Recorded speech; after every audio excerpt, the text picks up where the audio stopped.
I was just working on a project that I needed to find some free pictures for that would be copyright free, so I could use them without worrying about whether I was violating anybody else's rights. And I realized maybe not for design technology in general, maybe for some of it, but for your school projects, it might be really useful to know a series of sites that you can go to get good, high-quality digital assets without worrying about whether they were copyrighted or not. So here are, in quick order, the sites that I go to for various digital assets for the projects that I do. For pictures, the first place I usually go is unsplash.com.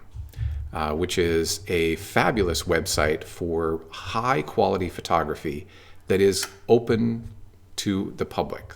The material here is not copyrighted on purpose. The authors have put it out in the public domain. And if you go, let's say, textures and patterns, let's find something, great background. Ooh, here's a good one. Let's pull this one up. So here's a picture. I can just copy it. I can download it. I can heart it if I've joined Unsplash, which is a free join, so that I can get back to it. And it tells me who created it, so I can give that person some credit. Even though it's copyright free, I still want to cite him as the original creator of this lovely piece of art that I'm going to use as a background. So that's where I get most of my photography type backgrounds from. Now, what about videos? Well, YouTube is the best video source on the planet. It is the biggest. There's a few others, but this is where I almost always go for video material. Here's one. I did a recent search, how to set up a soldering iron. And then if I want to find the open materials that are copyright free or available for me to use, then I'm going to go here to filter and open that up. And then I'm going to go over to features and down to Creative Commons and turn on the Creative Commons filter. What that does is it limits my results to only videos that have been released either fully public domain, no copyright restrictions whatsoever, or Creative Commons licensed, which means I at least have the right to reuse it without modification and giving the author credit, which is most of the time what I'm going to be doing with it anyway.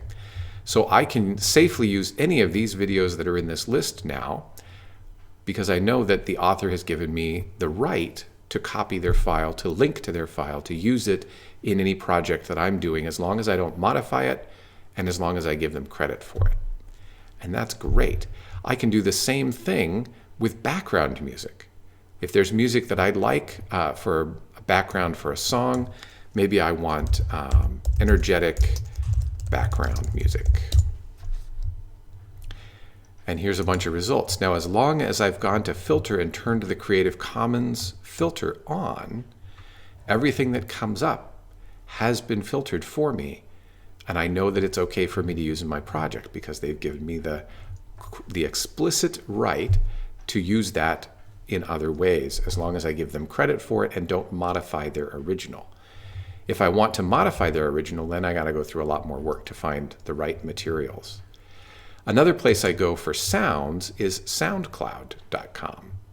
This is a great site. Again, lots of professional artists, and this one has lots of amateurs as well. Very talented people creating both sound effects and music and background sounds for anything that you want to sign up for. And here it's listed. So if we do the same search, energetic background music, if I spell it right. And here, if I go to more, I can explicitly choose to download this file. That's allowed. If I keep looking, here's the very next one. There's no download here, which means I'm not licensed to take this file and use it in my projects. So it's very clear immediately as I'm looking at these which ones are okay. And I can click play and I can listen to the music there to hear what that sounds like before I download it and find the one that I want to use and then download just that one. So another great resource for sounds. Something you may not think of very often, but is very useful, is this Slides Carnival website, slidescarnival.com. And this has just a bazillion wonderful, well curated and highly professional templates for presentations. So if you'd like your presentation to look a bit more jazzy than the ones that Google has built in, if you don't want it to look like everybody else's school presentation because they used a template Google has, you can start here. So let's take a look at this Woodville presentation template. Here's an example. We'll go preview. Let's see, where's the preview? Here's our preview. We can preview this and skip through and see, here's some examples. Here's a hello or an introduction slide, a headline slide. Here's a quote slide. And you just download this and then you copy the slides that you need. And you've got these beautiful pieces of artwork. All of the text and colors have been coordinated for you. Fabulous resource for presentation templates. And finally, I know this is getting a little bit long, this video, but I have these really exciting resources to share with you. I want to get to this one, is Google Fonts. There are a bazillion great fonts on Google, and you can have all of them for any project that you want. If you would like to download it, if you'd like to add it to your list so you can put it in your presentation, in your report, whatever you want to use, and you can search by a variety of different things. You can set certain sizes. You can have it, you can type something in here. So, my green fox jumped over a lazy dog, to paraphrase a common step there. And you can see what it looks like in all of these different things. So if you want something very specific looking, you can put it in here and find it.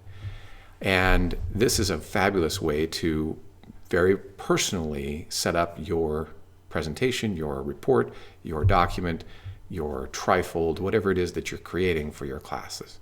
So great resources. Come back, bookmark them, use them, and you will have very few worries about copyright, but please do cite.